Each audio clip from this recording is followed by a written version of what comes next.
संत शांतीब्रह्म पैठण निवासी नाथ महाराज यांचा हरिपाठ प्रकरणातील 5 चरणाचा अभंग या ठिकाणी सेवेकरता घेतलेला आहे। या अभंगाद्वारे श्री संत नाथ महाराज त्या भगवान परमात्म्याचं आवडीने जर नाम घेतलं तर तो भगवान परमात्मा आपले सगळे योगक्षम वाहतो असा सांगणारा अभंग या ठिकाणी सेवेकरता घेतलेला आहे। विठ्ठल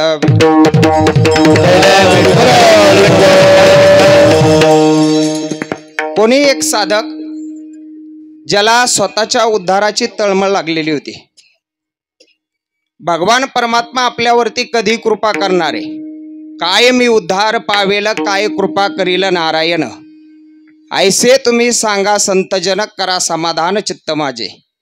अंतःकरणामध्ये भगवान परमात्म्याला भेटण्याची तळमळ लागलेली होती। असा असणारा साधक, ज्या साधकाने श्री संत नाथ महाराजांचं जीवन अवलोकन केलं आणि अवलोकन केल्यानंतर तो नाथ महाराजांकडे शरण गेला आणि नाथ महाराजांना शरण गेल्यानंतर नाथ महाराजांना प्रश्न विचारला, महाराज मलाही तुमच्यासारखं आनंदी आणि निर्भय जीवन जगायचंय, तुमच्यासारखं सुखी मला जीवन जगायचंय, तुम्ही कसं जीवन जगता, आनंदी निर्भय जीवन कसं जगता, याचं मला रहस्य सांगा, याचं मला वर्म सांगा। नाथ महाराजांनी त्या साधकाकडे बघितलं आणि नाथ महाराजांनी त्या साधकाला उपदेश केला, बस तू दुसरं तिसरं काहीच नको करू, करायचंय ना एकच गोष्ट कर, पण करत असताना ती कशी कर, आवडीने भावे हरिनाम घेसी, तुझी चिंता त्यासी सर्व आहे। तो आवडीने त्या भगवान परमात्म्याचं नामचिंतन कर आणि नामचिंतन केल्यानंतर तो भगवान परमात्मा आपली सगळी चिंता दूर करेल।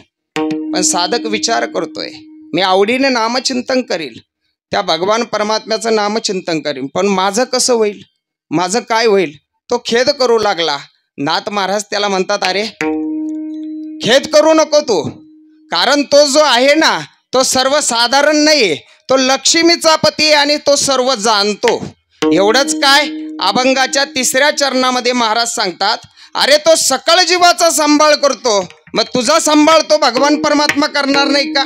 100% केल्याशिवाय राहणार नाही। अभंगाच्या 4थ्या चरणामध्ये महाराज सांगतात, अहो आपल्याला जे पाप पुण्य असेल, सुख दुःख असेल ना, ते पाप पुण्यामुळे आपल्याला ते भोगावं लागतं। मग त्यामध्ये काय करायचं, जशी स्थिती येईल, सुख आलं तरी आनंदी होऊन जायचं नाही, दुःख आलं तरी घाबरून जायचं नाही, जशी स्थिती येईल तशा पद्धतीने तू राहण्याचा प्रयत्न करायचा आणि या सगळ्याचा, या भोगाचा तुला जर नायनाट करायचा असेल ना, तर शेवट तुला भगवान परमात्म्याला शरण जावं लागन आणि त्या भगवान परमात्म्याच्या कृपेशिवाय या भोगाचा नायनाट होणार नाही। एका जनार्दनी भोग प्रारब्धाचा, हरी कृपे त्याचा नाश झाला। विठ्ठल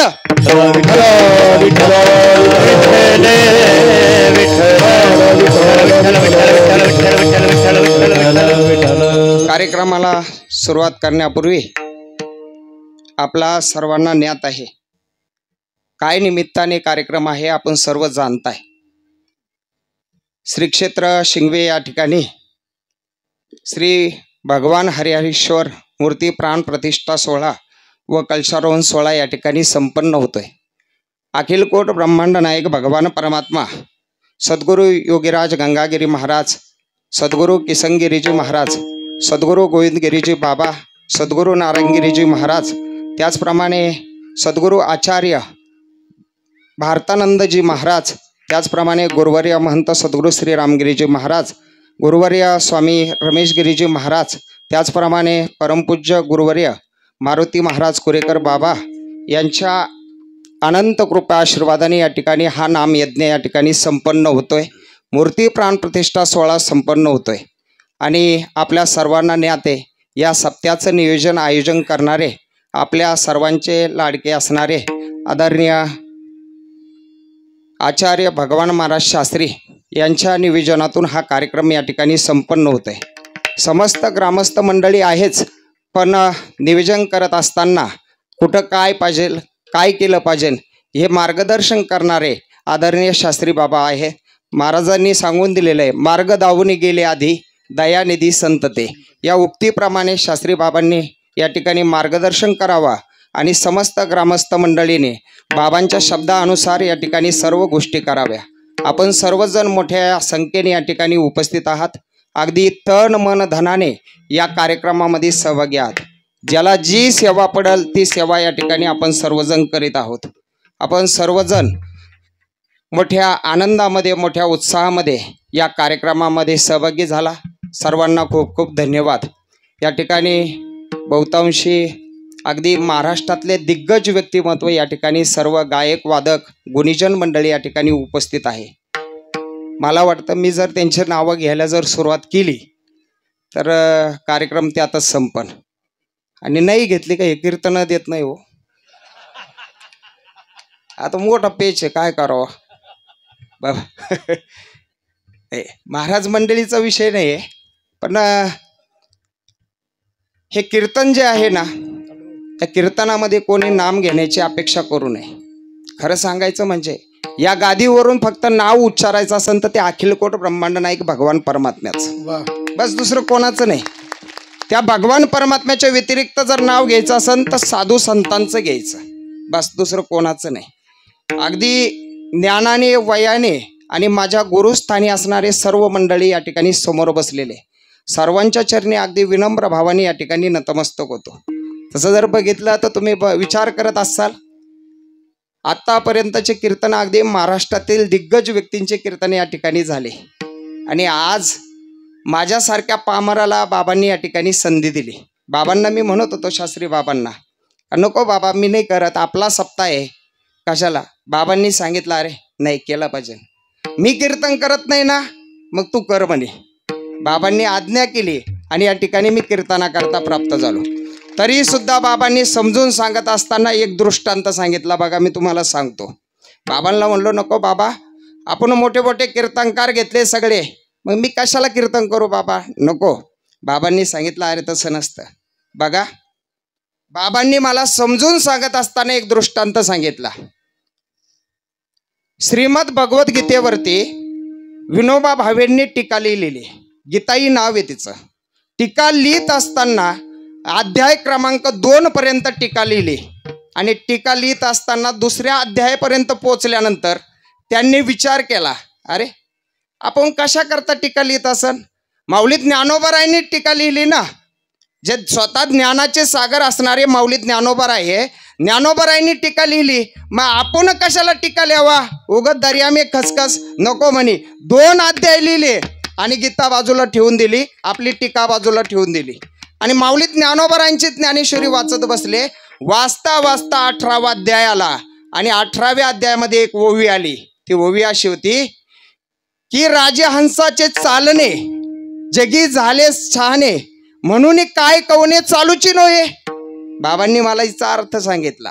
राजहंस चालत असताना कसा चालतो माहिती का, राजहंसाचं चालणं इतकं डवलात आहे ना, त्याच्यासारखं कोणीच चालू शकत नाही। आपल्या भाषेत सांगायचं झालं म्हणजे महाराज मंडळीच्या भाषेत अगदी वजनात चालणं, वजनात चालणं असणारं राजहंसाचं चालणं, त्याच्यासारखं कोणी चालतच नाही। मग राजहंसासारखं आपण चालू शकत नाही, मग आपण चालायचंच नाही का, चालायचंच नाही का, नाही। राजहंस राजहंसाच्या पद्धतीने चालन आणि आपण आपल्या पद्धतीने चालायचं। विठ्ठल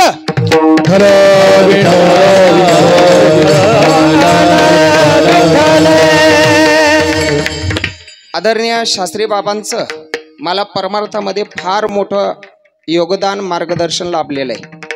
बाबांना मी जवळपास 2000 सालापासून ओळखतो। बाबांचा माझ्यावरती आशीर्वाद जवळपास 25 वर्षापासून या ठिकाणी आशीर्वाद आहे। बाबांचं माझ्यावरती फार प्रेम आहे। ज्याप्रमाणे भगवान परमात्मा अर्जुनासाठी जशी स्थिती असन त्या पद्धतीने राहायचा ना, तसे आदरणीय बाबा माझ्या बरोबर त्या पद्धतीने असतात। बरं विठ्ठल।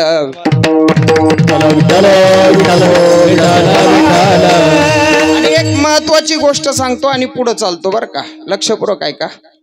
शास्त्री बाबांना मी 25 वर्षापासून ओळखतो, पण शास्त्री बाबा कुठं गुंतले नाही बरं का। कितीतरी मोठे मोठे आश्रम देऊ केले होते साधू संतांनी महंतांनी, भगवान बाबा बरोबर आहे का नाही।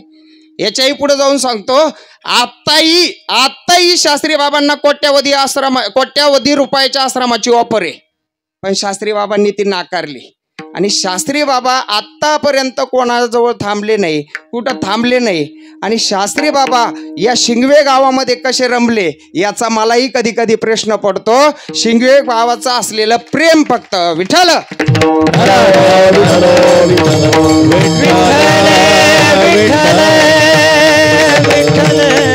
अगदी सर्वच मंडळी मोठ्या संख्येने या ठिकाणी उपस्थित आहे. गायक, वादक, कीर्तनकार मंडळी, महाराष्ट्रातले प्रसिद्ध कीर्तनकार मंडळी, त्याचप्रमाणे समस्त ग्रामस्थ मंडळी, पंचकृषीतून आलेले भाविक मंडळी, सर्वांच्या चरणी अगदी विनम्र भावाने या ठिकाणी नतमस्तक होतो आणि सेवेला प्रारंभ करतो. विठ्ठल. जगामध्ये भौतिक प्रगती फार झालेली, फार प्रगती झाली, भौतिक प्रगती. सांगायचं झालं म्हणजे एक उदाहरण, अगदी मनुष्य चंद्रावरती जाऊन पोहोचलाय, एवढी प्रगती झाली, एवढी प्रगती झाली. आपण जर बघितलं तर पूर्वीच्या काळी नारायणगिरी महाराजांचे कीर्तन व्हायचे. नारायणगिरी महाराजांच्या कीर्तनाला किती माईक असायचे हो? ठाकरे संत किती माईक असायचे? एकच माईक असायचा, तोही असा टांगलेला असायचा, टांगलेला. जिथं जिथं बसन ना, जो भजनी जिथं बसन तिथूनच वर तोंड करून त्या माईककडे बघून म्हणायचं, तिथूनच तोंड करून बघून म्हणायचं. अशी परिस्थिती होती. आज इतकी प्रगती झाली का प्रत्येक जणाजवळ आता माईक आहे. याच्याही पुढे जाऊन प्रगती झाली का या माईकला वायर सुद्धा नाही, एवढी प्रगती झाली. विठ्ठल. अगदी निरोप जर पोचवायचा असेल ना, 0 मिनिटात कुठेही निरोप आपण पोचू शकतो. आपण मेसेजद्वारे आपण तिथपर्यंत जाऊ शकतो. एवढी भौतिक प्रगती झालेली. लोक आम्हाला बोलता बोलता बोलतात, महाराज, ओ महाराज, काय अहो लोक चंद्रावर गेले, अजून तुम्ही धोत्रावरच आहे का? अजून तुम्ही धोत्रावरच आहे का? काही काही लोक आमचं धोतर बघून आहे ना, आमच्याकडे असे पाहतात ना, त्यांना असं वाटतं का यांच्यावरती अत्याचार होतो की काय, अत्याचार. आम्ही एकदा श्रीरामपूरमध्ये ना पत्रिकेची DTP बनवत होतो. आदरणीय संदीपान महाराज आणि रंजाळे बाबा, आम्ही तिघही होतो. मग DTP बनवत असताना एक सुझुकी गाडीवर एक मनुष्य आला. 3 जण त्या गाडीवर होते. पाठीमागचं इंडिकेटर तुटलेलं होतं, सुझुकी गाडी होती. आला आणि आमच्या तिघांचे धोत्र बघून त्यांनी कसं केलं माहिती का, भगवान बाबा. म्हणलं काय झालं? फार अन्याय म्हणे तुमच्यावर. म्हणलं काय झालं? अहो म्हणे जीन्स पॅन्ट घालून हिंडायचे तुमचे दिवस आहे आणि या धोत्रावर काय फिरता म्हणे तुम्ही. बोलायला सुरुवात केली त्याने आम्हाला, या धोत्रावर काय फिरता म्हणे तुम्ही. अहो तुम्हाला पटलं पाहिजे, पण काय करणार आहे, घरी खायला नसलं का काढून देतात म्हणे. काय म्हणले? घरी खायला नसलं का काढून देतात म्हणे. त्याला मला राग आवरला नाही. मी त्याला काय म्हणलो माहिती का, अरे भाऊ तू एक सुझुकी गाडी, तुझं त्याचं इंडिकेटर तुटलेलं, आम्ही 3 जण आहे, आमच्या गाड्या ऐक म्हणलो, एक I-20 आहे, एक इनोवा आहे आणि माझी डिस्कवर आहे म्हणलो. विठ्ठल.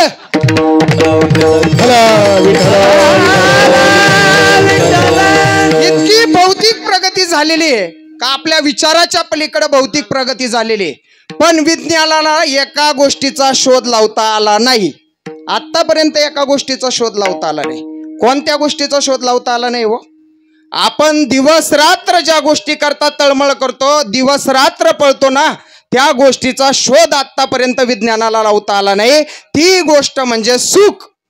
त्या सुखाचा शोध आतापर्यंत कोणाला? सर्व सुखाची आशा जन्म घेला, सुखाची आशा गेला, क्षण एक मुक्ती यत्न नाही केला, क्षण एक मुक्ती यत्न नाही केला, हिंडता दिवसी न पावला, हिंडता दिशासी न पावला, माया वेष्टीला जीव माझा माझे स्वहित नेणती कोणी, माझे स्वहित नेणती कोणी, माया वेष्टीला जीव माझा माझे स्वहित नेणती कोणी, माझे स्वहित नेणती कोणी. सर्व सुखाची आशा जन्म गेला,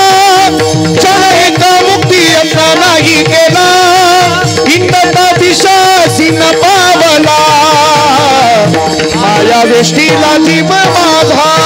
सर्व सुखाची आशा जन्म गेला, क्षण एक मुक्ती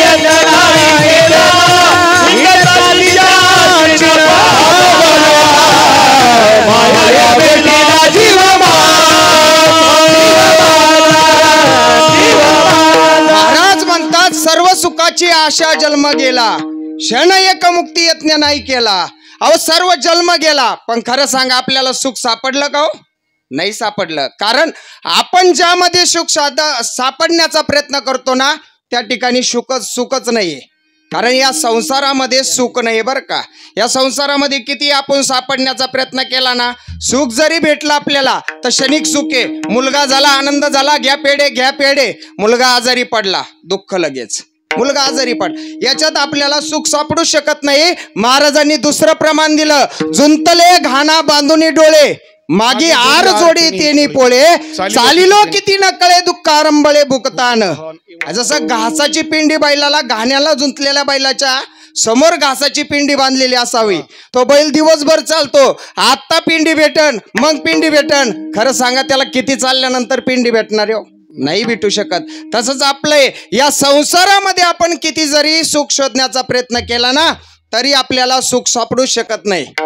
आदरणीय पाटणकर बाबा म्हणतात, संसार म्हणजे काय माहिती का? फाटलेलं केळीचं पान आहे. फाटलेलं केळीचं पान आहे ना, महिला मंडळीकडे शिवण्याकरता दिलं. शिवता येईल का हो? नाही शिवता यायचं. ते शिवण्याकरता जर दिलं आणि तुम्ही शिवायला जर सुरुवात केली ना, जिथं शिवण्याकरता जासान तिथं आणखीन फाटन. तसा हा संसार आहे, यामध्ये कितीही सुख शोधण्याचा प्रयत्न केला तरी सुख आपल्याला सापडणार नाही. विठ्ठल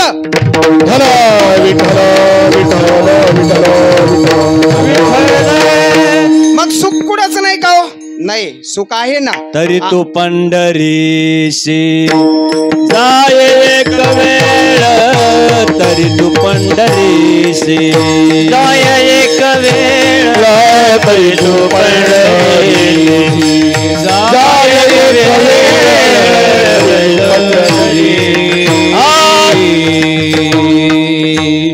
सुख कुठंच नाही का? आहे. संत महात्मे या भूतलावरती आले कशा करता आले माहिती का? आपल्या सामान्य जीवाच्या उद्धारा करता आले. उद्धाराया जन जड जीवा. नारायणगिरी बाबा कशा करता आले होते? आपला उद्धार करण्याकरता आले होते. गंगागिरी बाबा त्याच्या करता आले होते. गोविंद बाबा त्याच्या करता आले होते. अवतार तुम्हा धराया तारा, अवतार तुम्हा धराया तारा, अवतार तुम्हारा अवतार तुम्हारा उद्धराय जन जड जीवा, जड जीवा, जडा जीवा, अवतार तुम्हारा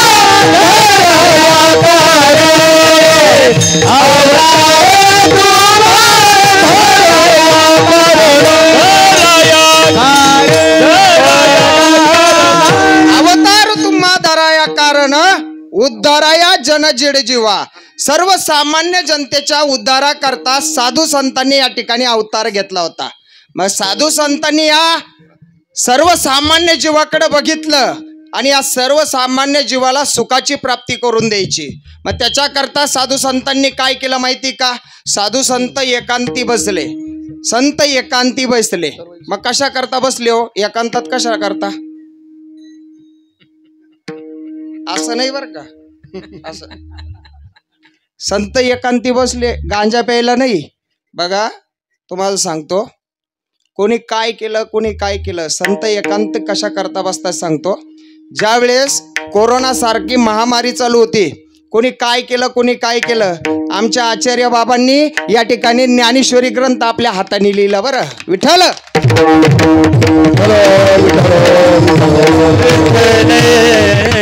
संत एकांतात बसले आणि सगळ्या शास्त्राचा अभ्यास केला. सगळ्याचा अभ्यास केला. पाहिले पुराणे, धांडुलेले दर्शने, 4 वेद 6 शास्त्र सर्वाचा अभ्यास केला आणि सगळ्याचा अभ्यास करून सार निवडून काढला. काय सार निवडून काढला? विठोबासी शरण जावे, निजनिष्ठा नाम गावे, असा सार निवडून काढला. आणि मग साधू संतांनी काय केलं माहिती का? त्या स्वतः अनुभूती घ्यायला सुरुवात केली. नाथ महाराजांनी दुसरं तिसरं काही केलं नाही. नाथ महाराजांनी सुद्धा नामस्मरण नामस्मरण केलं. बघा जगद्गुरु तुकोबारायांनी काय केलं होतं? जगद्गुरु तुकोबाराय म्हणतात ना, दीन रजनी हाची धंदा गोविंदाचे पवाडे. याच्या व्यतिरिक्त साधू संतांनी दुसरं काहीच केलं नाही. विठ्ठल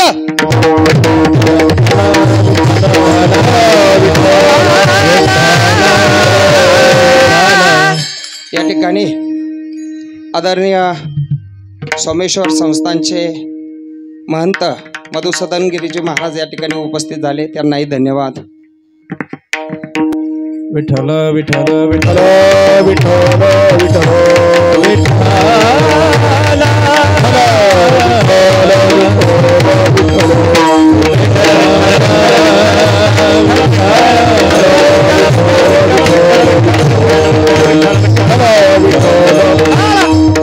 साधू संतांनी त्याच गोष्टीचा अवलंब केला. जगद्गुरु तुकोबाराय तर म्हणतात, माझी मज झाली अनावर वाचा, छंद या नामाचा घेतलासी. बस दुसरं तिसरं काही साधन केलं नाही, फक्त नामस्मरणच केलं. नाथ महाराजांनी सुद्धा याचा अवलंब केला. नाथ महाराज सुद्धा नामस्मरणच करायचे. कसे करायचे? हरी बोला देता हरी बोला घेता, उठता बैसता हरी बोला. बस त्या भगवान परमात्म्याच्या नामचिंतनाच्या व्यतिरिक्त काहीच नाही. आणि ती साधना एक दिवस फलद्रूप झाली. आणि फलद्रूप झाल्यानंतर काय आश्चर्य झालं माहिती का? नाथ महाराजांना सर्व हे जगत आनंद रूप दिसायला लागले. अवघे चित्र लोके आनंदाची आता, चरणी जगन्नाथा चित्त ठेले. बस नाथ महाराजांना सर्व हे जगत आनंद रूप दिसायला लागले. असा कोणीतरी एक ज्याने भगवान परमात्म्याच्या प्राप्तीकरता अट्टहास चालू केलेला आहे, भगवान परमात्म्याची प्राप्ती करायची, त्याने नाथ महाराजांच्या जीवनाचं अवलोकन केलं. माझाही उद्धार झाला पाहिजे. कशाने माझा उद्धार होणार आहे? त्या भगवान परमात्म्याची प्राप्ती मला कशी होणार आहे? हे नाथ महाराजांचं जीवन बघितलं आणि तो नाथ महाराजांना शरण गेला. नाथ महाराजांच्या चरणावरती नतमस्तक झाला. श्री संताची माथा चरणावरी साष्टांग करी दंडवत. नाथ महाराजांसमोर हात जोडून उभा राहिला. नाथ महाराजांनी प्रश्न केला, का हो सद्ग्रस्ता, कस काय येणं केलं? यांनी सांगितलं, महाराज मी तुमचं आनंदी आणि निर्भय जीवन बघून तुमच्याकडे आलोय. अहो तुमच्याकडे स्वतः भगवान परमात्मा काम करतात म्हणे, भगवान परमात्मा तुमच्या जवळ असतात म्हणे. अहो मलाही तुमच्यासारखं आनंदी आणि सुखी जीवन जगायचंय, याचं मला रहस्य सांगा, याचं मला वर्म सांगा. नाथ महाराजांनी लगेच त्याला सांगितलं नाही. नाथ महाराजांनी त्याला नखशिखांत बघितलं आणि बघितल्यानंतर नाथ महाराजांनी सांगितलं, तुलाही सुखी जीवन जगायचंय का? हो मलाही जगायचंय. मला आनंदी जीवन जगायचंय, सुखी जीवन जगायचंय. त्या सुखाची प्राप्ती करून घ्यायची आहे, त्या भगवान परमात्म्याची प्राप्ती करून घ्यायची आहे. बरोबर, तुला भगवान परमात्म्याची प्राप्ती करायची ना, बस एकच गोष्ट कर. काय कर? अभंगाचं पहिलं वडीने बाबे हरी नाम घेते, वडीने बाबे हरी नाम घेते, आवडी हरी नाम घेसी, आवडी हरी नाम घेसी, हरी नाम घेसी,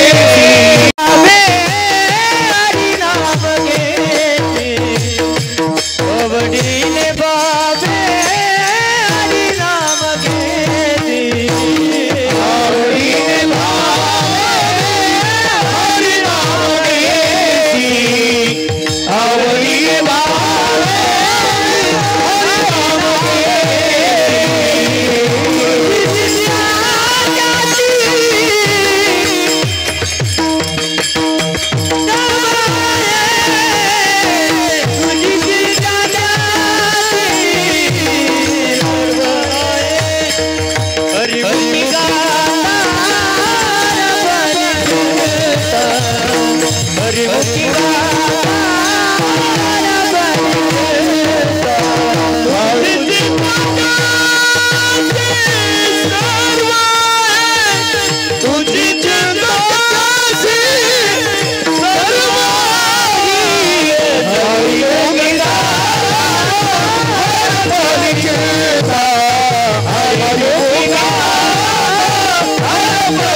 नाम घेसी तुझी चिंता त्यासी सर्व आहे. नाथ महाराजांनी त्याला सांगितलं बस दुसरं तिसरं काही करायची गरज नाही, एकच गोष्ट करायची. काय करायची? आवडीने त्या भगवान परमात्म्याचं नामस्मरण कर. एकदा का तू आवडीने त्या भगवान परमात्म्याचं नामस्मरण केलं का भगवान परमात्मा आपली सगळी चिंता दूर करतो. विशेष शब्द यामध्ये काय सांगितलं? आवडीने त्या भगवान परमात्म्याचं नामस्मरण करायचं. महत्वाचा शब्द आहे बघा. निवडीने सांगितलं नाही, सवडीने सांगितलं नाही. कसं सांगितलं? आवडीने त्या भगवान परमात्म्याचं नामस्मरण करायचं. खरं सांगा, आपणही नामस्मरण करतो. कसं नामस्मरण करतो? कसं करतो? खरं सांगतो, काही काहींचे ना एवढे टपोरी मनी होती बरं का जपाची, जप करू करू एवढेच झाले. पण खरं सांगतो त्यामध्ये प्रेम नाही हो. कसं करतात माहितीये का? महाराज म्हणतात मोले घातली रडाया नाही आस आणि माया. बस करायचं म्हणून करायचं. आपल्याला कोणीतरी सांगितलं ना भगवान शिवजींचा अभिषेक करायचा सोमवारला, निघाले. त्याच्यामध्ये प्रेम नाही ना, काहीतरी येतोय फक्त. आपल्याला कोणीतरी सांगितलं 11 माळी जप करा, आपण करायला सुरुवात करतो. अवघ काम करायचं म्हणून करतो, त्यामध्ये आवडीने करत नाही बरं का. आपण आवडीने जर नामस्मरण केलं तर भगवान परमात्मा आपली चिंता दूर केल्याशिवाय राहणार नाही. आपल्यामध्ये आवडच नाहीये, आपण करायचं म्हणून करतो. मग भगवान परमात्मा आपल्यावर कशी कृपा करील बरं? करील का? खरं सांगा, खरं सांगा. माता भगिनीनो, पुरुष वर्ग, मी एक प्रश्न विचारतो, खरं सांगा. आतापर्यंत प्रत्येकाच्या घरामध्ये देवघर आहे का नाही? आहे ना? माझं बोलणं समजतं ना? आणि हिंदूजन तुम्ही सगळे आहे ना? आपल्या प्रत्येकाच्या घरामध्ये देवघर, बरोबर आहे. प्रत्येकाच्या घरामध्ये देवघर आहे. मग एखाद दिवशी देवघरातल्या देवांची पूजा झाली. पूजा झाल्यानंतर तुळशी मातेला पाणी टाकलं, भगवान सूर्याला अर्घ्य दिलं आणि पुन्हा त्या भगवान परमात्म्याजवळ आसन मांडून बसलो. आणि आसन मांडून बसल्यानंतर कधी त्या भगवान परमात्म्याला विचारलं का, भगवंता मी दुर्बळ आहे, मी तव अनाथ अपराधी, कर्महीन मतिमंद बुद्धी. भगवान परमात्मा मी अनाथ आहे, अपराधी आहे, माझ्याकडून तुझी सेवा व्यवस्थित होती का? भगवंता माझ्याकडून स्नान तुझं व्यवस्थित होतंय का? माझ्याकडून तुझा नैवेद्य वेळेवर येतोय का? माझ्याकडून तुझं सर्व उपचार व्यवस्थित होत आहे का? कधी त्या भगवान परमात्म्याला विचारलं का हो आपण? विचारलं का? घरातले देव म्हणजे कोण आहे आपल्या घरातले? खरं सांगा, घरातले मेंबर आहे का नाही? मेंबर आहे ना. पण आपण कधी विचारलं का त्या भगवान परमात्म्याला? नाही. आपली पूजा कशी असते माहिती का? उगा करायची म्हणून करायची, आवडीनं करत नाही आपण. आपण उगा परंपरेने आलेली म्हणून ती पूजा करतो, नाही तर ती पण केली नसती. विठ्ठल याच्याही पुढे जाऊन सांगतो मी, खरं सांगा, आतापर्यंत तुम्ही देवासमोर बसले आणि देवाला एखाद वेळेस म्हणले का, हे देवा, देव माझा मी देवाचा, म्हणले का आतापर्यंत? आपण काय म्हणतो माहिती का? संसार माझा मी संसाराचा, बायको माझी मी बायकोचा, मुलं माझे मी मुलांचा, असं म्हणून जमन का हो? एक दिवस त्या भगवान परमात्म्याचा आवडीनं नामचिंतन घेऊन बघा. आवडीनं नामचिंतन घेतलं ना, तो भगवान परमात्मा आपले सगळे दुःख दूर करतो, सगळे दुःख दूर करतो, सगळी चिंता दूर करतो. नाथ महाराजांचं उदाहरण बघा. नाथ महाराजांनी काय केलं होतं? काय केलं होतं? भगवान परमात्म्याने किती दिवस नाथ महाराजांकडे कामं केली? किती वर्ष? 1 वर्ष, 2 वर्ष, 3 वर्ष, 36 वर्ष. 36 वर्ष कामं केली. आपल्याला 2 महिने गडी टिकत नाही. त्या भगवान परमात्म्याने 36 वर्ष नाथ महाराजांच्या घरची कामं केली. काय काय कामं केली? काय काय? अहो, सडा रांगोळी केली, नाथ महाराजांच्या घरचे कपडे धुतले, कावडीनं पाणी वाहिलं, तुम्हाला सगळं माहिती. हे कशामुळे सिद्ध झालं? नाथ महाराजांनी मोठं पॅकेज दिलतं का? पाकिट दिलतं का? नाही. नाथ महाराजांनी एकच गोष्ट केली. काय केली? आवडीने त्या भगवान परमात्म्याचं नामचिंतन केलं. दुसरं तिसरं काहीच केलं नव्हतं. श्री संत मीराबाई मातेने काय केलं? आवडीने त्या भगवान परमात्म्याचं नामचिंतन केलं. म्हणून विषाचा प्याला सुद्धा माझ्या मीराबाई मातेला काही करू शकला नाही. तुझी चिंता त्याशी सर्व आहे. फक्त एकच गोष्ट करायची आपल्याला. काय करायची? त्या आवडीने भगवान परमात्म्याचं नामचिंतन करायचंय. बघा, अनेक उदाहरणं देता येतील. शबरी मातेने काय केलं होतं? शबरी मातेला तिच्या गुरूंनी सांगितलं होतं, मातंग ऋषीने सांगितलं होतं, तुला भेट देण्याकरता प्रभू रामचंद्र भगवान येणार आहे. फक्त तू थांब इथं माझ्या आश्रमात थांबून राहा. शबरी माता काय करायची माहिती का, दररोज आज माझे भगवान परमात्मा येतील म्हणून रस्ता सजवून ठेवायचे आणि वाट बघायची. त्या भगवान परमात्म्याचं नामस्मरण करायचे. सतत नामचिंतन, अखंड नामचिंतन याचं परिपक्व फळ म्हणजे स्वतः भगवान परमात्म्याच्या मांडीवरती डोकं ठेवून आपला देह त्याग केला. हे कशामुळे शक्य झालं? फक्त एकच गोष्ट, आवडीने त्या भगवान परमात्म्याचं नामचिंतन केलं. मला सांगा, भक्त प्रल्हादाने काय केलं होतं? कढईमध्ये काही झालं का भक्त प्रल्हादाला? नाही. कशामुळं? काय केलं होतं? आवडीने त्या भगवान परमात्म्याचं नामचिंतन केलं होतं. दुसरं तिसरं काहीच केलं नव्हतं. विठ्ठल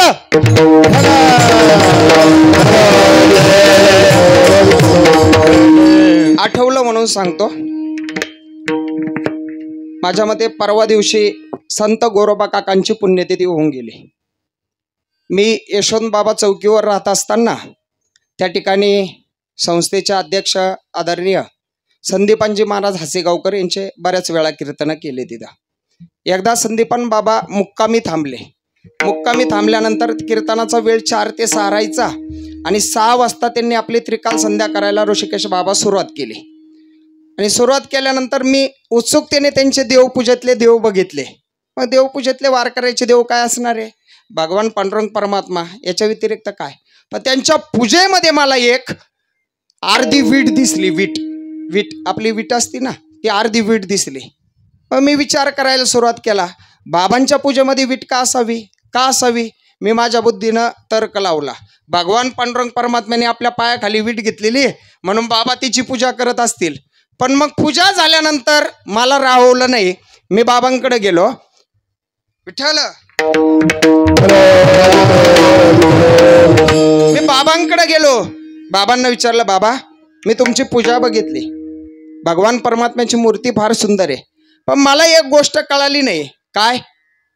त्या तुमच्या पूजामध्ये वीट का आहे? पूजेमध्ये अर्धी वीट का आहे? मला हे समजलं नाही. त्यांनी मला उत्सुकतेने विचारलं, तुम्हाला काय वाटलं? मला जे वाटलं ते मी त्यांना सांगितलं. भगवान परमात्म्याने पायाखाली वीट घेतलेली आहे म्हणून तुमच्या पूजेमध्ये वीट असेल. नाही, मी सांगतो म्हणे तुम्हाला. चला, त्यांनी काय केलं, आम्हाला सर्वांना गोलाकार बसवलं. आमचे मित्र महाराज मंडळी होते आणि एक बादलीभर पाणी आणण्याकरता सांगितलं. बादलीभर पाणी आणलं आणि एक चिचुक्या एवढा मला दगड आणण्यासाठी सांगितला. चिचुक्या एवढा दगड, तो किती ग्रॅमचा असेल? अगदी 20-25 ग्रॅमचा तो चिचुक्या एवढा खडा असेल. तेवढा मी खडा घेऊन आलो. आम्ही सर्वजण बसलेलो होतो. त्यांनी ती वीट आपल्या हातामध्ये घेतलेली होती. माझ्या हातामध्ये तो 25 ग्रॅमचा खडा होता. मला त्यांनी सांगितलं, महाराज हा खडा आता त्या पाण्यामध्ये सोडा. मी माझ्या हाताने तो खडा त्या पाण्यामध्ये सोडला. काय होणार होतं? बुडणार होता. साहजिक तो बुडाला यात काही नवल नाही. मग महाराजांनी विचारलं, काय झालं? बुडाला. किती ग्रॅमचा होता? 25 ग्रॅमचा होता. बरं ठीक आहे, मग आता ही वीट तुमच्या हातामध्ये घ्या. माझ्या हातामध्ये ती वीट दिली. मला विचारलं, आता तो खडा जर 25 ग्रॅमचा होता तर ही वीट किती ग्रॅमची असन? मी सांगितलं, अर्धी वीट आहे म्हणल्यावर कमीत कमी 400 ते 450 ग्रॅमची ती वीट होती. 400 ग्रॅमची वीट आहे म्हणलो. बरोबर, त्या खड्यापेक्षा जड आहे ना? हो, खड्यापेक्षा जड आहे. मग आता ही वीट पाण्यामध्ये सोडा. मी माझ्या हाताने ती वीट त्या बादलीमधल्या पाण्यामध्ये सोडली आणि काय आश्चर्य माहिती का, ती वीट पाण्यावरती तरंगली. शास्त्री बाबा पाण्यावरती तरंगली. मी त्यांना प्रश्न केला, बाबा हे कसं काय शक्य झालं? सांगू म्हणे, महाराज माझं गाव तेर जवळ आहे. तेर गाव आहे माझं. आणि गोरोबा काकांनी ज्यावेळेस हात तोडले ना, त्यावेळेस स्वतः भगवान परमात्म्याने गोरोबा काकांचे कामं केले. हे आपण फक्त ग्रंथामध्ये ऐकतो बरं का. मग आपण गोरोबा काकांचे जर भगवान परमात्म्याने कामं केले तर गोरोबा काका कोण होते? हो, कुंभार होते ना. मग गोरोबा काकांचे, कुंभार बाबाचे काय काय कामं होते? मडके घडवणं, विटा घडवणं, कौलं घडवणं, जे जे कामं असतील ते. मग त्या भगवान परमात्म्यांनी जर ते कामं केले, भगवान परमात्म्याने कामं केली, ज्याच्या सत्तेने सर्व जगत चालतं, अशा भगवान परमात्म्याने जर कामं केली तर त्याच्यामध्ये काहीतरी नाविन्य असणार आहे का नाही? नाविन्य आहे ना. मग त्यावेळेस ज्या भगवान परमात्म्याने विटा घडवल्या, कौलं घडवले, आजही ते तेर गावामध्ये सापडतात. आणि त्याची विशेषता अशी आहे का ते पाण्यामध्ये बुडत नाही, वर तरंगतात. विठ्ठल, मला सांगा, हे कशामुळे शक्य घडलं? कशामुळे झालं? फक्त आवडीने भावे गोरोबा काकांनी दुसरं तिसरं काही केलं नव्हतं, काहीच केलं नाही. फक्त एवढीच गोष्ट केली, आवडीने भावे हरिनाम घेसी. अगदी सांगतो, सरळ सांगतो आणि पुढे निघतो. बघा, सद्गुरू गंगागिरी महाराजांनी, तुम्हाला ज्ञात आहे, जोग महाराजांना अनुग्रह दिला होता. जोग महाराजांना अनुग्रह कसा दिला होता? जोग महाराजांनी एक मोठा पैलवान पाडला आणि पैलवान पाडल्यानंतर गंगागिरी महाराज संतांच्या दर्शनाला जावे म्हणून गेले. आणि संतांच्या दर्शनाला गेल्यानंतर साधू संतांना येतो कळवळा म्हणून या. साधू संतांनी काय केलं? गंगागिरी महाराजांनी विचारलं, कोण? सांगितलं, मी विष्णुपंत जोग. काय, कसली मिरवणूक चालू आहे? सांगितलं, बाबा मी महाराष्ट्रातला मोठा एक पैलवान पाडलाय. आता माझ्या एवढा या महाराष्ट्रामध्ये कोणी मोठा पैलवान नाहीये. बरं बरं, खूप छान. बरं, मी काय म्हणतो ते ऐकता का? काय म्हणता? अहो, या हाडा मासाच्या पैलवानाला कुणी पाडीन, एकदा काळ रूपी पैलवानाला पाडून दाखवा, मग मी तुमची पाठ थुपटीन. काय सांगितलं गंगागिरी बाबांनी? या हाडा मासाच्या पैलवानाला कुणी पाडीन हो, पण काळ रूपी पैलवानाला जर पाडलं ना तर मी तुमची पाठ तुटतील, तेव्हा मी तुम्हाला मानन. मग जोग महाराजांच्या अंतःकरणावरती त्या वाक्याचा परिणाम झाला. आता काळ रूपी पैलवानाला पाडायचं, मग पाडायचं म्हणल्यानंतर कसली तालीम सुरू करावं लागन हो? नामचिंतनाची तालीम सुरू केली, अखंड नामचिंतन नामसाधना चालू केली, अभ्यास चालू केला, शास्त्राचा अभ्यास चालू केला. हे सगळं करत असताना जोग महाराज वारकरी शिक्षण संस्था स्थापन केली आणि जोग महाराजांचा शेवटचा काळ आला. शेवटच्या काळामध्ये जोग महाराज पुण्याला एका हॉस्पिटलमध्ये आजारी होते, ॲडमिट होते आणि सेवेमध्ये मामासाहेब दांडेकर होते. रात्रीच्या 2 वाजता जोग महाराजांना जाग आली आणि जोग महाराजांनी मामासाहेब दांडेकरांना आवाज दिला, मामासाहेब, मामा. वास्तविक मामासाहेब दांडेकरांना जोग महाराज सोन्या म्हणून हाक मारायची बरं का, पण माझा तेवढा अधिकार नाही. जोग महाराजांनी आवाज दिला, मामा. मामासाहेबांनी आवाज ऐकल्याबरोबर, महाराजांचा आवाज ऐकल्यानंतर पळत पळत आले. विचारलं, जी महाराज? काय नाही, मला आत्ताच्या आत्ता आळंदीला जायचंय. असं म्हणल्याबरोबर मामासाहेब म्हणतात, महाराज रात्रीचे 2 वाजले, आता कसं जाता येईल? आणि तुमची तब्येत ठीक नाही, बरी नाही. आपण काय करू, सकाळ सकाळी आपण जाऊ, डॉक्टरला विचारू आणि सकाळी आळंदीला जाऊ. नाही, मी सांगितलं ना, आत्ताच्या आत्ता आळंदीला जायचं म्हणजे जायचं, मला बाकी काही माहिती नाही. मामासाहेब दांडेकर विनंती करताय, महाराज नाही हो, तुमची तब्येत बरी नाही, आता जाता येणार नाही, सकाळी जाऊ. असं म्हणल्यानंतर जोग महाराज म्हणतात, अरे तू माझा शिष्य आहे का मी तुझा शिष्य आहे? मी सांगतो ना, मी तुझा गुरु आहे ना, सांगतो ना मी तुला, आत्ताच्या आत्ता जायचं म्हणजे जायचं. मामासाहेब दांडेकरांचा नाविलाज झाला. हॉस्पिटलच्या बाहेर आले. कोणी टांग्यावाला भेटताय का बघत होते. एका टांग्यामध्ये टांग्यावाला झोपलेला होता. त्याला उठवलं आणि विचारलं, आळंदीला येता का? काय एवढ्या रात्री आळंदीला? अहो, जोग महाराजांना घेऊन जायचंय आळंदीला. जोग महाराजांना आळंदीला जायची इच्छा झाली, त्यांची तब्येत बरी नाही, पण ते काय ऐकत नाही, आळंदीला जायचंय. जोग महाराजांची ख्याती पसरलेली होती. त्या टांग्यावाल्याला आनंद झाला, वा, मला जोग महाराजांची आज सेवा घडणार, सकाळ सकाळी मी आळंदीमध्ये जाणार, इंद्रायणीचं स्नान करीन, माऊली ज्ञानोबरायचं दर्शन करीन, किती भाग्याचा दिवस आहे, किती सोन्याचा दिवस आहे. असं म्हणून तो म्हणे, ठीक आहे आपण जाऊया. जोग महाराजांना मामासाहेब दांडेकरांनी बाहेर आणलं. टांग्यामध्ये 2 जण बसले. मागच्या बाजूला जोग महाराज एकटे बसले, मामासाहेब दांडेकर आणि समोर टांग्यावाले बसले. आणि टांगा निघाला आळंदीच्या दिशेने. आणि चालत असताना मधूनच अखंड नामचिंतन जोग महाराजांचं चालू होतं. आणि मधूनच जोग महाराज मामासाहेब दांडेकरांना विचारायचे, मामा कुठपर्यंत आलो आपण? मामासाहेब दांडेकर सांगायचे, महाराज आपण आता विश्रांतवाडीपर्यंत आलो. पुन्हा जोग महाराज अखंड नामचिंतन चालू करायचे, त्या भगवान परमात्म्याचं भजन करायचे आणि पुन्हा विचारायचे, मामा कुठपर्यंत आलो आपण? आता आपण दिघीपर्यंत आलो बरं का. बरोबर. पुन्हा चिंतन चालू करायचे, पुन्हा विचारायचे, आता कुठपर्यंत आलो? आता आपण थोरल्या पादुकापर्यंत आलो. मामासाहेब दांडेकरांना कळत नव्हतं, हे कशा करता विचारताय कळत नव्हतं. पण खरं सांगू, सद्गुरू गंगागिरी महाराजांनी सांगितलं होतं, अरे काळ रूपी पैलवानाला पाडून दाखव, तेव्हा मी तुला मानन. मग काळ रूपी पैलवानाला पाडलं, हे कसं समजायचं बरं, कसं समजायचं? जोग महाराजांनी मनामध्ये निश्चय केलेला होता. काळ समोर दिसत होता आणि जोग महाराजांनी मनामध्ये निश्चय केला, मला जर आळंदी क्षेत्रामध्ये, पुण्यभूमी आळंदीमध्ये जर मला मरण आलं, समजायचं मी काळाला पाडलं आणि इंद्रायणीच्या पलीकडं पुण्याकडे जर मला मरण आलं ना, समजायचं काळाने मला पाडलं. अखंड नामचिंतन चालू होतं. विचारायचे आता कुठपर्यंत आलो? चरोली पाट्यावर आलो. पुन्हा नामचिंतन चालू करायचे.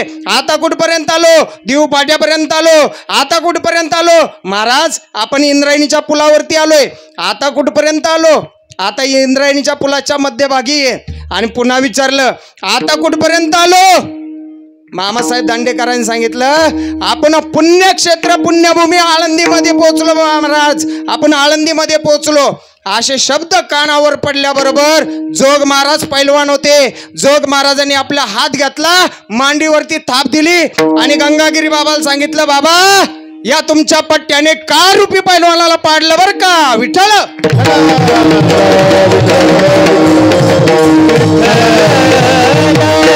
सांगा काळ रूपी पैलवानाला पाडण्याकरता काय केलं जोग महाराजांनी? आवडीने भावे हरिनाम, याच्या व्यतिरिक्त दुसरं काहीच नाही. आपणही नामचिंतन करतो. मग भगवान परमात्मा आपल्याला लगेच, आपल्याला वाटतं आपण एक माळ जंपली का आपल्याला लगेच विमानच घ्यायला यायला पाहिजे. कसं येईल बरं? आपण त्या भगवान परमात्म्याचं नामचिंतन आवडीनं करत नाही. आणि तुम्ही जर आवडीनं नामचिंतन केलं ना, तो भगवान परमात्मा आपली सगळी चिंता दूर केल्याशिवाय राहत नाही.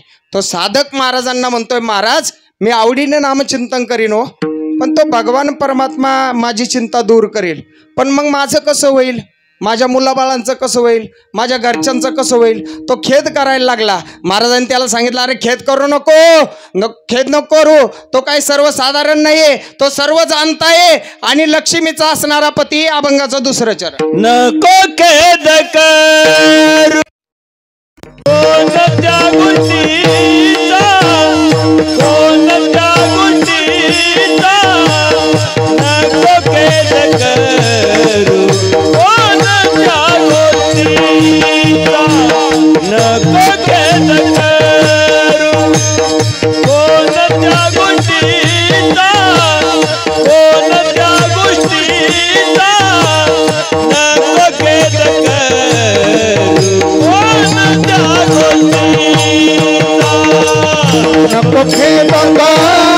कोणत्या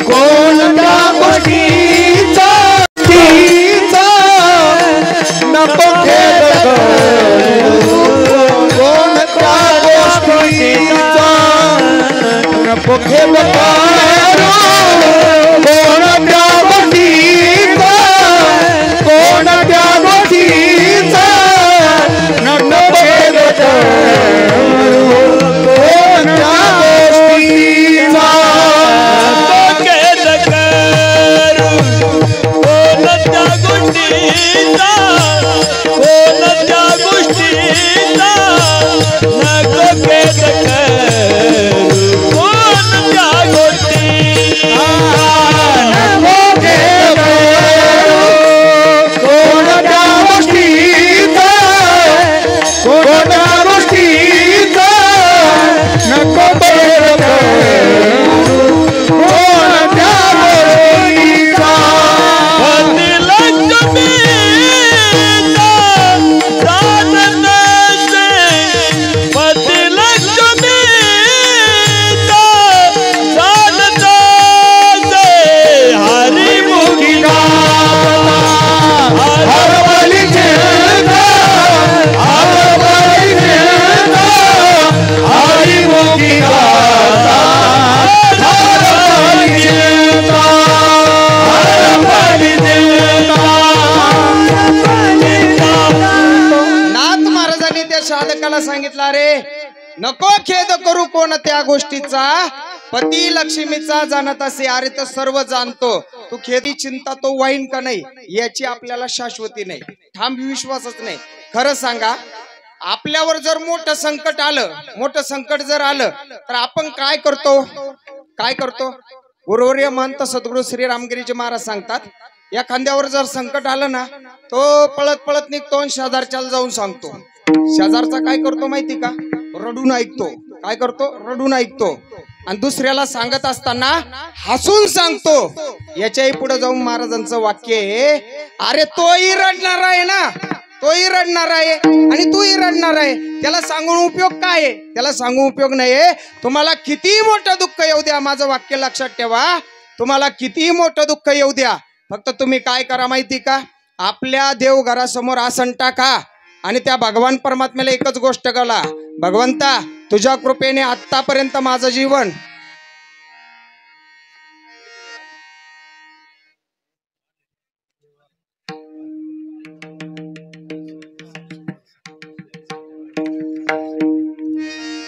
पोलीस यंत्रणा बोलवायची, पोलीस यंत्रणा बघा, नाही तर मिलिटरी काही लागलं तर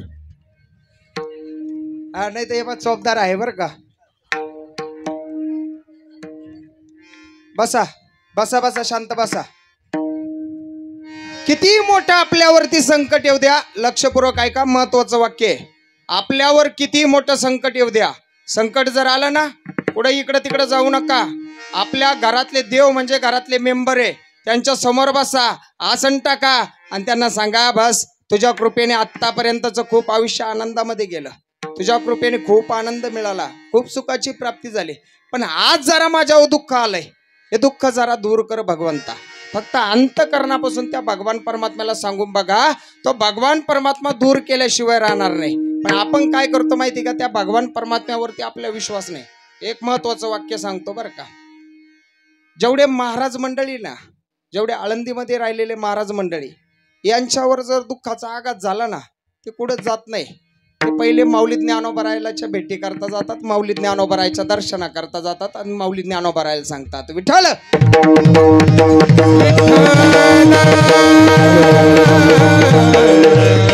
ज्ञानोबरायला सांगूनच येतात, ज्ञानोबरायला सांगतात, बस एवढं दुःख दूर कर, बाकी दुसरं तिसरं काही नाही. आपण खेद करत बसतो, तो भगवान परमात्मा करेलच का, त्या भगवान परमात्मा करीलच का, त्या भगवान परमात्म्याचं एवढं सामर्थ्य आहे का. अरे तो काय सर्वसाधारण आहे का, तो कोण आहे, लक्ष्मीचा पती आहे, आणि ती लक्ष्मी कोण आहे, त्याची दासी आहे. असा असणारा भगवान परमात्मा सर्व जाणतो. तू फक्त एकच कर, काय कर, आवडीने त्या भगवान परमात्म्याचं नामचिंतन कर, दुसरं तिसरं काहीच करू नको.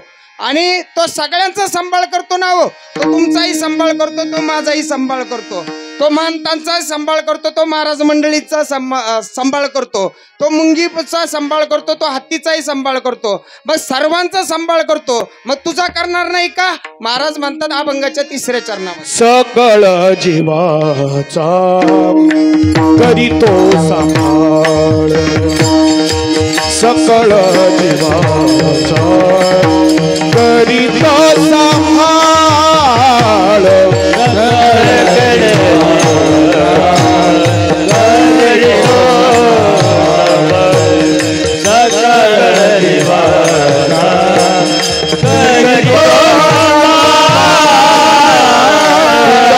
कबीरा ऐसे नाही तुझ मोकलीला, ऐसे नाही नको खेळ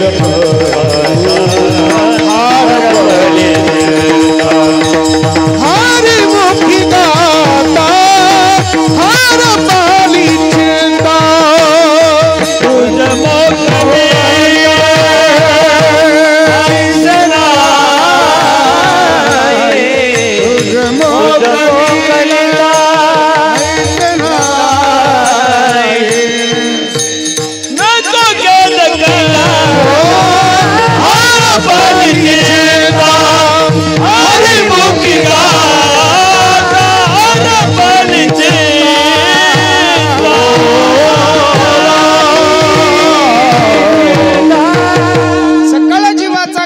सांभाळ, तुझं मोकलीला ऐसे नाही.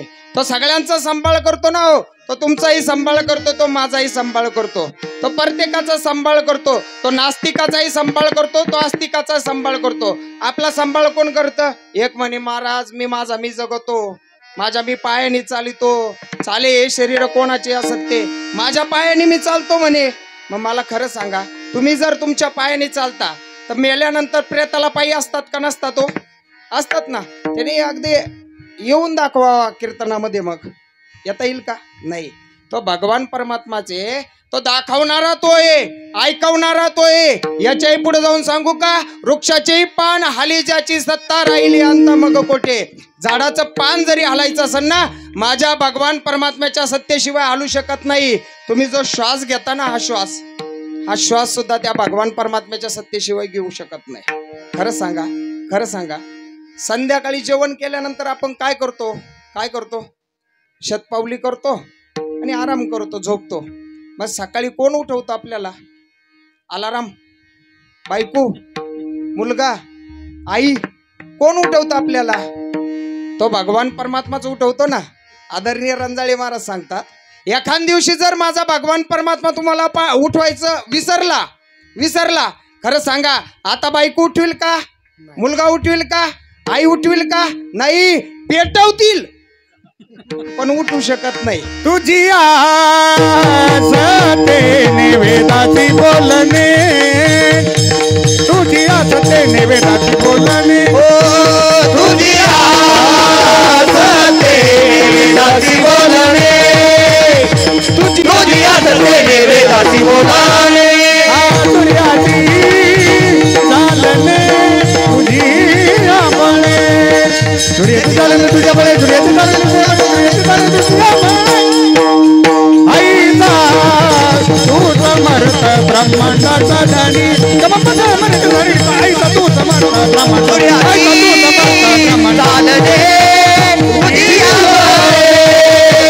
सूर्याची चालणे तुझ्या बळे, सूर्याची चालणे तुझ्या बळे, सूर्याची चालणे तुझी तू समर्थ ब्रह्मांडाचा धनी,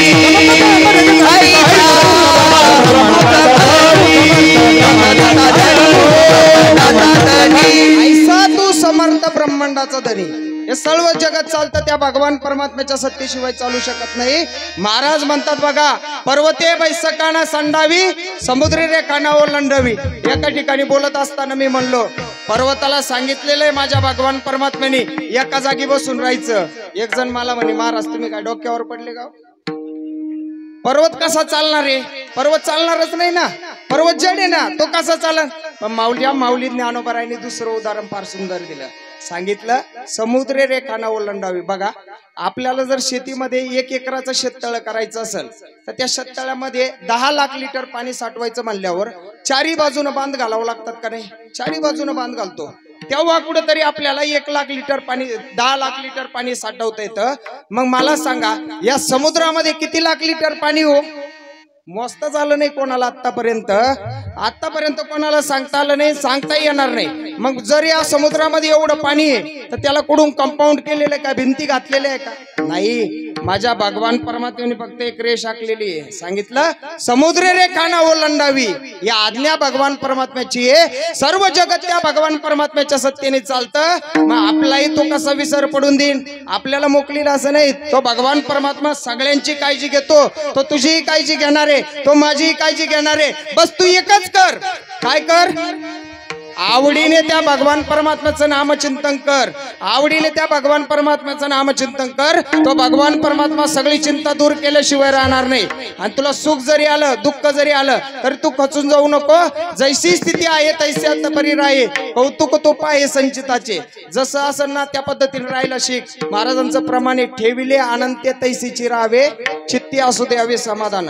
जास्त दुःख झालं ना खचून जायचं नाही, जास्त आनंद झाला तरी हर्ष होऊ द्यायचा नाही। जसं असेल ना त्या पद्धतीने राहायला शिका। खरं सांगतो, आपल्याला हे जे सुख दुःख भोगावं लागतात ना, या आपल्या पूर्वजन्मीच्या पाप पुण्याच्या संचयामुळे आपल्याला भोगावं लागतात। बरं, इथे एक प्रश्न निर्माण होतो बाबा,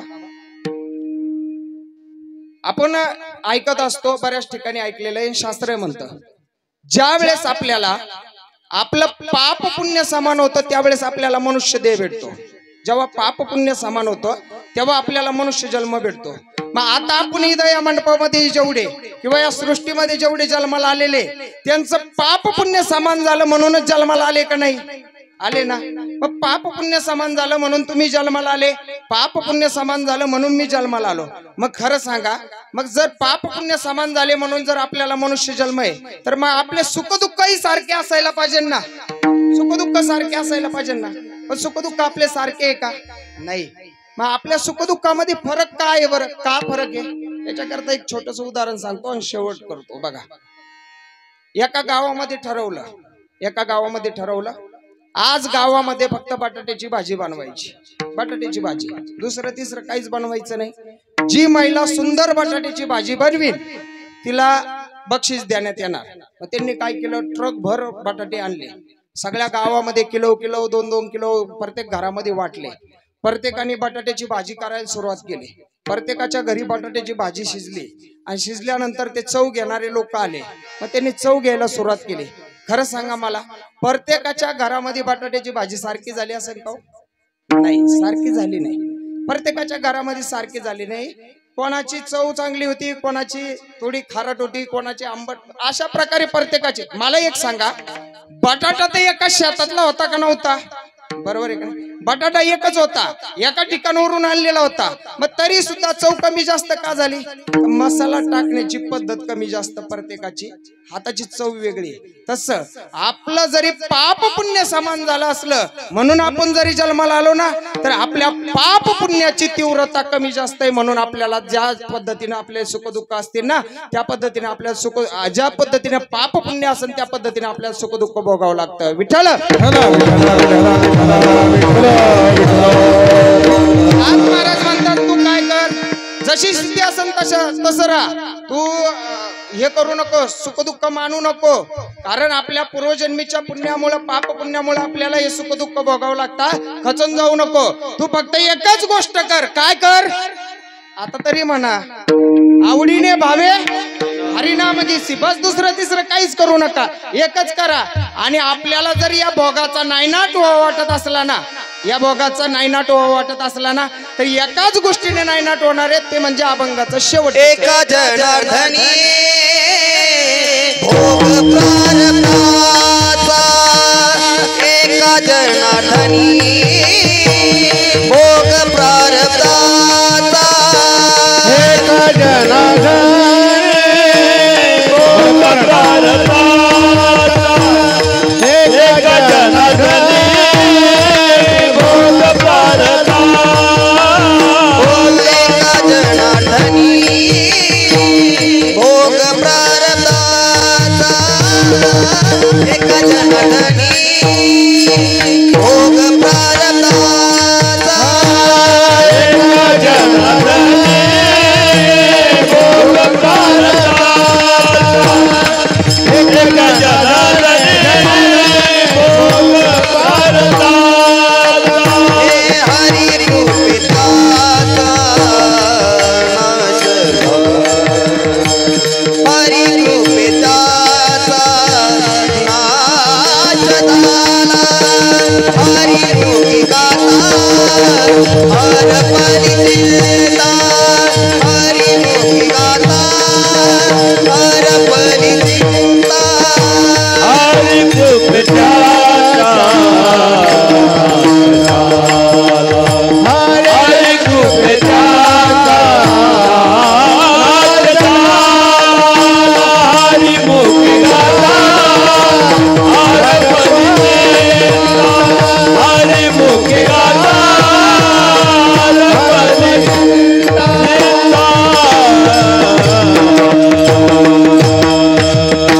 एका जनार्दनी भोग प्रारब्धाचा हरी कृपे त्याचा नाश झाला.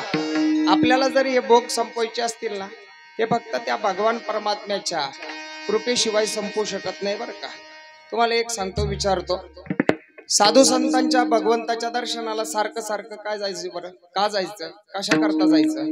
आपण संतांच्या दर्शनाला गेलो, एखाद्या भगवान परमात्म्याच्या दर्शनाला गेलो, आपण जर उज्जैनला दर्शनाला गेलो ना, तिकडून आल्यावर असं वाटतं का सगळे दुःख दूर व्हावं.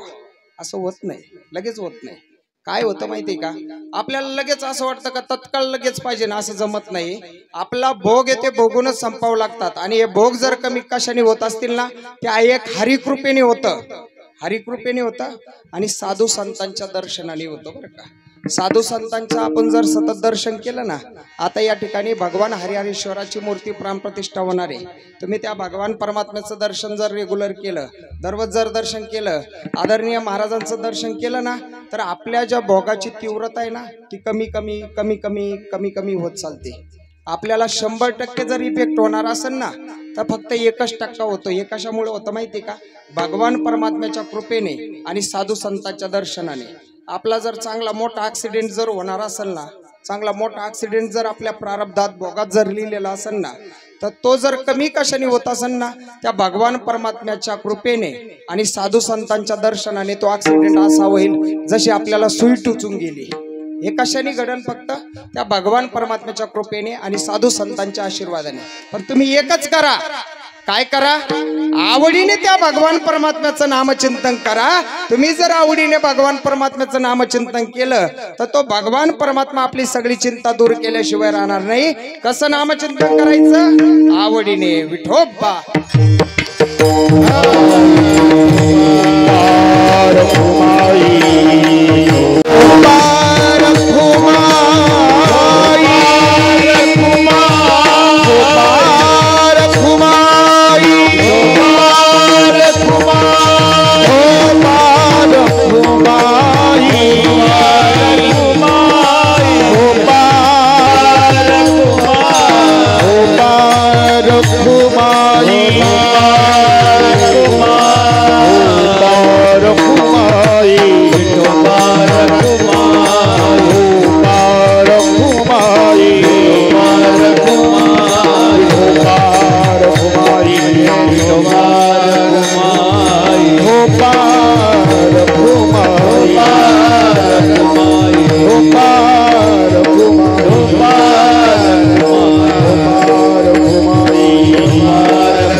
नाथ महाराज म्हणतात, त्या भगवान परमात्म्याचं आपण जर आवडीने नामचिंतन केलं तर तो भगवान परमात्मा आपल्या सगळ्या चिंता दूर करतात.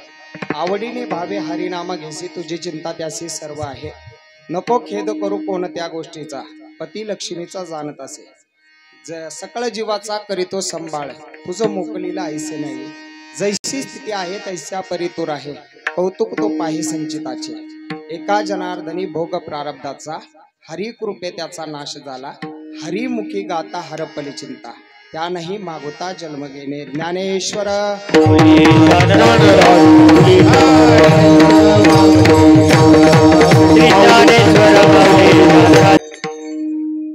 भगवान हरिहरीश्वर महाराज मूर्ती प्राण प्रतिष्ठा सोहळा व कलशारोहण सोहळा मोठ्या आनंदामध्ये भगवत कृपेने साधू संत महंत सर्वांच्या आशीर्वादाने या ठिकाणी मोठ्या आनंदामध्ये मोठ्या उत्साहामध्ये या ठिकाणी सुरू आहे, संपन्न होत आहे. आणि आपण सर्वजण या ऐतिहासिक क्षणाचे साक्षीदार म्हणून या ठिकाणी आपण सर्वजण आहात. खरं सांगायचं म्हणजे खूप आनंदमय वातावरण या ठिकाणी आहे. आदरणीय शास्त्री बाबांनी खूप सुंदर वातावरण या ठिकाणी निर्माण केलेलं आहे. त्यामध्ये मुख्यतः ज्यांची साथ आहे ते म्हणजे शिंगवेकर ग्रामस्थ मंडळी. खरं सांगतो, मनापासून एक विनंती करीन मी ग्रामस्थ मंडळीला. आदरणीय आचार्य शास्त्री बाबांसारखं व्यक्तिमत्व तुम्हाला पुन्हा भेटणार नाही. शास्त्री बाबांसारखं व्यक्तिमत्व तुम्हाला भेटणार नाही. ते कसं जपा माहिती का? अगदी तळ हाताच्या फोडाप्रमाणे जपा. बाबांना आहे ना, बाबांना कसली इच्छा नाहीये, बाबा कसला विचार पण करत नाही. काही दिवसापूर्वी या ठिकाणी चोरी झाली, जाऊ द्या, न्यायचंही तिने नेलं. विचार करत नाही. आतापर्यंत बाबा 25 वर्ष झाले माझा त्यांचा संपर्क आहे. बाबा कधीच कोणामध्ये गुंतले नाही. तुमचं प्रारब्ध चांगलं आहे, तुमचं भाग्य चांगलं आहे. बाबा तुमच्या ठिकाणी या ठिकाणी येऊन राहिले आणि बाबांनी या ठिकाणी आश्रम निर्माण केलं. भगवान हरिहरेश्वर तुमच्या करता आणले. हे खरं सांगू, हे तुमच्या करता आणलेले. माझी विनंती राहील सर्व ग्रामस्थ मंडळीला, बाबांना तुम्ही सांभाळा. बाबांना कधी दुखू नका, बाबांना कधी दुखू नका. हे तुमच्या करता सर्वांकरता अगदी जीवनाकरता फायदेशीर राहील. या ठिकाणी अगदी मोठे संत महंत कीर्तनकार गायनाचार्य वादक मंडळी या ठिकाणी उपस्थित आहे. आमचे आदरणीय भगवान महाराज जंगले शास्त्री या ठिकाणी उपस्थित आहे. महाराजांच्या चरणी अगदी विनम्र भावाने या ठिकाणी नतमस्तक होतो. त्याचप्रमाणे आदरणीय ऋषिकेश महाराज शास्त्री या ठिकाणी उपस्थित आहे. त्याचप्रमाणे आमचे गणेश महाराज शास्त्री पहिले घेतो सर. गणेश महाराज शास्त्री या ठिकाणी उपस्थित आहे. त्यांनाही धन्यवाद. माझ्यावरती नितांत प्रेम करणारे आमचे आदरणीय गुरुवर्य संदीपानजी महाराज या ठिकाणी उपस्थित आहे. महाराजांच्या चरणी अगदी विनम्र भावाने या ठिकाणी नतमस्तक होतो. आमचे आदरणीय मधुसूदन महाराज, त्याचप्रमाणे सर्व महाराज मंडळी या ठिकाणी उपस्थित आहे. मी कोणाचा नामोल्लेख करत नाही, कारण कोणाचं जर नाव राहिलं तर उद्या मला फोन करतील, माझंच नाव का नाही घेतलं. तर आपण सर्वजण या ठिकाणी उपस्थित आहात. झालेली सेवा त्या अखिलकोट ब्रह्मांड नायक भगवान परमात्मा आणि सद्गुरु योगीराज गंगागिरी महाराज, ब्रह्मली सद्गुरु नारायणगिरी महाराज, गुरुवर्य महंत सद्गुरु श्री रामगिरीजी महाराज यांच्या चरण कमली समर्पित करू. यदक्षरम पदम भष्टम मात्रा येनंचेत भवे तत्सरम क्षम्यता देव प्रसिद्ध परमेश्वर विठ्ठल.